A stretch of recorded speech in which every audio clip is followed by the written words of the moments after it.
బాగుందండి. ఇప్పుడు ఈ వేదాన్ని మీరు డిఫైన్ చేయమంటే ఏమని చేస్తారు? వేదం అంటే రా నాలెడ్జ్ అండి. మీరు రా టాక్స్ అన్నారు కదా, వేదం అంటే రా నాలెడ్జ్. అంటే రా నాలెడ్జ్ లేకపోతే అంటే కుక్కుడు నాలెడ్జ్ ఇలా ఏమైనా ఉంటుందా అంటే తప్పకుండా ఉంటుంది. వేదం ఎలాంటిది అంటే ఈ ప్రపంచాన్ని అంతటిని సృష్టించిన వాడికి ఏదైతే తెలుసో అదే వేదం.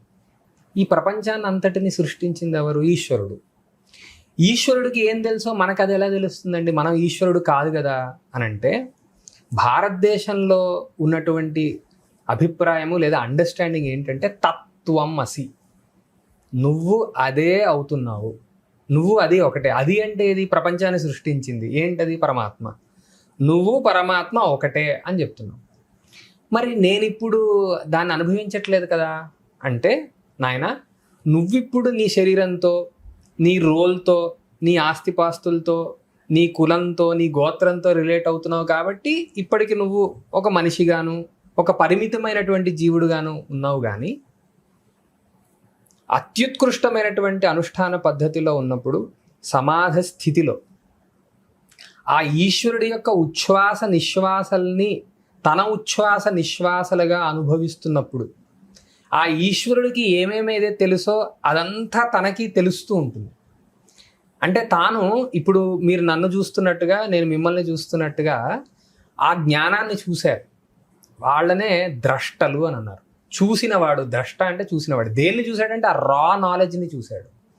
ఆ రా నాలెడ్జ్ని అలా చూసినప్పుడే అది వేద మంత్రమైందనమాట.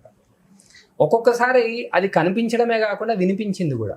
అంటే చాలా డార్క్గా ఉందనుకోండి, అప్పుడు కూడా మనకు కొన్ని విషయాలు తెలుస్తూ ఉంటాయి. అది వినిపించింది, అందుకని దాన్ని ఏమన్నారు? శృతి అన్నారు. కాబట్టి వేదానికే ఉన్న రెండు పేర్లు ఏమిటంటే, వేదం అనేది ఒక పేరు, వేదం అంటే రా నాలెడ్జ్ అనుకోండి, శృతి అంటే వినబడినది అని అర్థం. సో ఈ రకంగా వేదము అంటే రా నాలెడ్జ్గా మనం అర్థం చేసుకోవచ్చు అండి. దీన్ని ఎన్ని రకాలుగా మనం ఏమనాలి, డీకోడ్ చేసుకోవచ్చో. ఒకే వేదవాక్యానికి సందర్భానురోధేన అనుష్ఠాతకి అనుగుణంగా అది మలవబడుతూ ఉంటుందండి.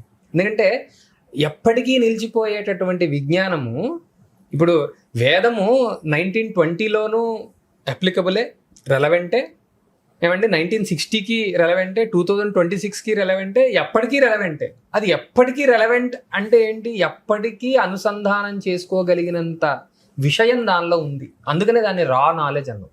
కానీ దాన్ని డీకోడ్ చేసుకోవాలంటే మనం కొన్ని పద్ధతుల్లోకి వెళ్ళాలి. ఆ పద్ధతులనే మనం మన గురుకులంలో ఇంట్రడ్యూస్ చేస్తాం. ప్రధానమైనటువంటిది ఏంటంటే అనుష్ఠానము. అంటే నిరంతరంగా ఒకే విషయం మీద ధ్యాసని నిలపడం, ఒక ప్రొసీజర్ అనమాట. ఆ అనుష్ఠానం అనేది అండర్ కరెంట్గా వెళ్తూ ఉంటుంది. దాని పైనుంచి రావాల్సినటువంటి లెన్సెస్ ఏంటంటే శాస్త్రం. శాస్త్రం అనేది లెన్స్. ఇప్పుడు ఫర్ ఎగ్జాంపుల్ మనం ఈ వీడియో షూట్ చేసుకుంటున్నాం, ఒక క్లోజ్డ్ రూమ్లో మనం షూట్ చేసుకున్నప్పుడు ఒక లెన్స్ కావాలి. అదే మనం అవుట్డోర్కి వెళ్ళాం అనుకోండి, మనకు వేరే లెన్స్ కావాలి. అలా లెన్సులు మన శాస్త్రం అనమాట. అందుకనే శాస్త్రానికి ఉన్న ఇంకో పేరు దర్శనం అని అర్థం అనమాట. అలా మూడవది ఏమిటి అంటే, లౌకిక విద్య కూడా చాలా ప్రధానం.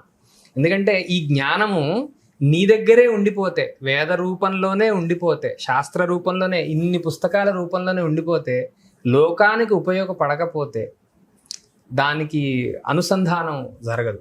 కాబట్టి లోకంతో నువ్వు మాట్లాడాలి, లోకంతో మాట్లాడాలి, ఎలా మాట్లాడాలో తెలియాలి, లోకాన్ని అర్థం చేసుకోవాలి, ఇక్కడున్న విషయాన్ని లోకానికి అర్థమయ్యేటట్టు చెప్పాలి. సో ఈ మూడు ప్రధానమైనటువంటి ఫీచర్స్ మనం ఎంచుకున్నామండి.